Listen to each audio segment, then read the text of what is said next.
Погода, в принципе, нормальная. Особых жутких туч нету. Ветер, конечно, сильный. Но из-за того, что погоду плохую обещали, никого в кинотеатре нет. А все остальное нормально. И мы идем в кинотеатр. Тут тоже никого совершенно. Привет. Вообще никого нету. Можно сейчас попкорна купить. Алекс пошел уже в игры играть. Но, похоже, мы в кинотеатре будем одни, единственные. Как всех напугали по поводу этого ветра, торнадо. That's kind of cool. We want to share like 2 large grapes. Something like that. Okay.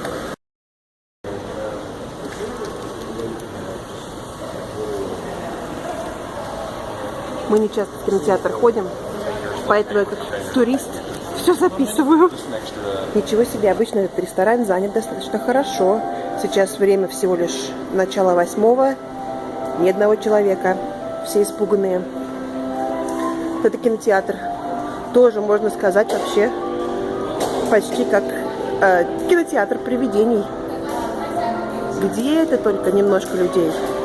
Вот один человек работает тут. Вот такая вот бочка попкорна. Вот такой напиток. У нас их 2 напитка. Вот у вас держит один напиток. Ну, привет, привет. В общем, вот бочка попкорна. Yes, just hold on to them. Бочка попкорна и 2 чашки большие напитка нам обошлись $16. Ну, похоже, это наш будет ужин. Тут на выбор всякие специи, которые можно положить на попкорн. Really? What are you putting on? White cheddar. Сыр. Белый чеддер сыр. That's not cheese, you know. That's just some kind of a powder. You don't care, do you? No. We're gonna. Чеддер сыр, да? Вот это карамель. Вот это белый чеддер сыр. Это ренч. А это просто кукуруза. Кукуруза со вкусом кукурузы. Вот так вот. Или вот такую бумажку, где написано, что работники кинотеатра будут за погодой следить. И если надо, то нам скажут, надо спрятаться, пора спрятаться. И решили, что киносеанс будут прерывать только если торнадо уже над головой. Но если над головой, тогда вот предлагают спрятаться под сиденье. Вот такая вот бумажка. Первый раз мне такую бумажку выдавали сегодня. Are those too big for you? Or you want to try a little smaller ones? There's no smaller ones, but you can slide these on and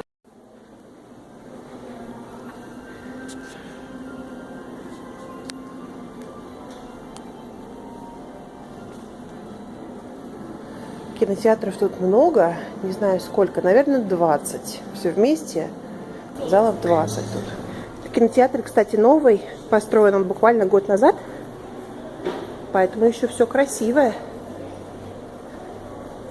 А мы сегодня смотрим Маугли. Ух ты. Слушай, а сколько мы за это заплатили? Красиво. Вообще. Ladies and gentlemen, may I have your attention, please? This is your voice of the theater. Give me the secret man code. Come on, tell me what to do. Give me the power. Вот кинотеатр без людей, а вот наше страшное небо. Но пока что не особо страшно, если уж честно. Небо как небо, но обещают большой шторм, может быть торнадо. Волосы у меня размотаны полностью. Ветер, конечно, сильный на улице, но кроме ветра ничего особого нету. Кинотеатр почти пустой. Это было интересно видеть. Вечером обычно это популярный кинотеатр, особенно сейчас он новый, красивый. Там люди все время толкаются, но не сегодня. Сегодня все перепугались плохой погоды. Мы посмотрели кино, никто нас не прерывал, а сейчас мы еще успеем покушать вот перед тем, как ехать домой.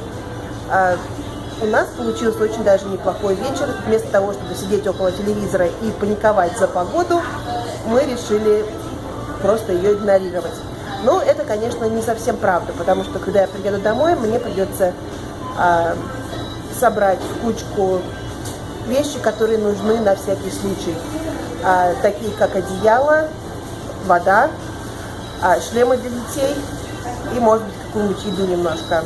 И все это сложить в место, где можно спрятаться. Привет. Нет, привет. Вот утро. И показывает, что проблем совершенно немного. Несколько крыш немножко потрепало, несколько деревьев упало, несколько проводов порвалось где-то. Но, в принципе, шторм был небольшой.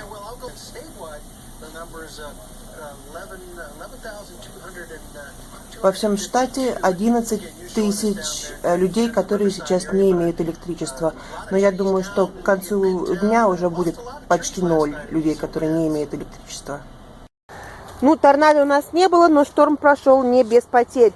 Вот такое огроменное дерево теперь расколото на два дерева, на 2 куска.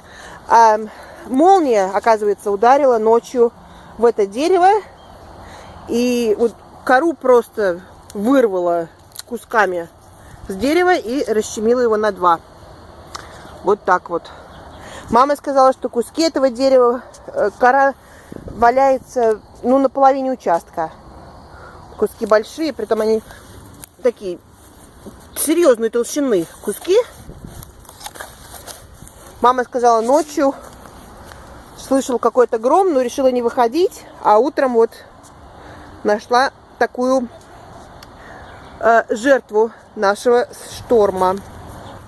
Мама сказала, что тут громыхнуло вчера ночью, пока дождь шел. И все перепугались. У нее кот вот этот потом даже не уходил от нее. Куда она, туда он. Весь перепугался, бедный. Да, бедный перепугался, да. Ну иди сюда. Эй, иди сюда. Нет, не пойдешь? Да, в такую грозу. Такой, как взрыв сильный. Я вышла, посмотрела. Дождь льет, все, ничего нету. Причем до этого не было больших разрядов, ни молнии, ни грома особенного. Вот как налетела, прилетела сюда. Алекс. Прилетела сюда и бабахнула. Очень сильно. Но быстро прошло, да? Ну как, грохнула и привет. Что-то я слышала, что что-то трещит, бабах! Как будто бомба разорвалась. А нашла ты когда это все? Утром, темно же ночью было, это было 12 ночи. А утром я решила обход сделать территории. И не могу понять, издали думаю, что-то у меня тут белое валяется. Вот тут. Вот тут? Да. Это ж наполовину участка. Ну, конечно. Она улетела на 50 на 60 метров от дерева. Далеко. А знаешь что, а фотографировать тут нечего, потому что они все побитые немножко. Таких дождем побило уже потом. Да. Может быть, Вот там в ящике, которые? Ну, может быть. Да, так оно красиво все равно получается. Цвет есть, а если смотреть на каждую из них отдельно, то они все побитые. не такой дождь ветер был. Вот это красивая, смотри, какая. Да, действительно, тут, может быть, оно под крышей немножко это. Не, ну, конечно, их растрепало вчера. Такой ветер был 70 миль в час, наверное, или сколько. Ну да, да, в час. 70 миль в час, да? Да, большой ветер. А вот та выросла как-то очень высоко. А это у тебя куда растет вообще? Я обрежу. А я уже Такой жираф вырос. обрез. Вот такие у нас приключения в штате Оклахома. Если вам видео было интересно, ставьте лайк и пишите комментарии. Спасибо.